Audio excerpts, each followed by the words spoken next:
Operatori i sistemit të transmetimit ka nisur prej ditës së dieshme një ndërhyrje që parashikon shtrimin e linjës së re në Tec Babic. Ka përfunduar faza e parë e punimeve, të cilat kishin të bënin me shtrimin e kësaj linje nga Fieri në drejtim të Babicës dhe tashmë vijohet me fazën e dytë.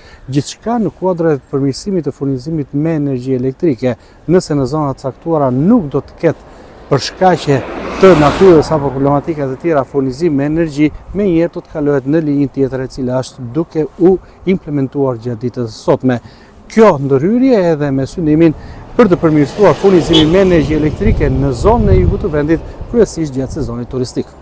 Ndërhyrje në linjën Tec Babic për përmirësimin e furnizimit me energji elektrike. Operatori i sistemit të transmetimit ka nisur fazën e dytë të ndërhyrjes në rrjetin e transmetimit të energjisë, të herë në linjën Tec Babic me qëllim përmirësimin e cilësisë së transmetimit dhe furnizimit me energji elektrike në zonën e jugut të vendit. Kjo ndërhyrje pason punimet e kryera më herët në linjën Fier Babic, duke shënuar një hap të rëndësishëm në modernizimin e rrjetit 220 kV. Gjatë kësaj faze, linja Tec Babic do të pësojë përmirësime të rëndësishme teknike duke kaluar nga 3 në 6 fije transmetimi, çka pritet të ristëndjeshën kapacitetin dhe qëndrueshmërinë e sistemit. Punimet pritet të zgjasin për disa ditë, ndërsa përfundimi i këtij projekti do të mundsojë rritjen e sigurisë dhe cilësisë së furnizimit me energji elektrike për konsumatorët në të gjithë rajonin. Mbi të gjitha do të përmirësojë furnizimin dhe transmetimin e energjisë në jug të vendit, duke ndikuar pozitivisht edhe në periudhën e sezonit turistik.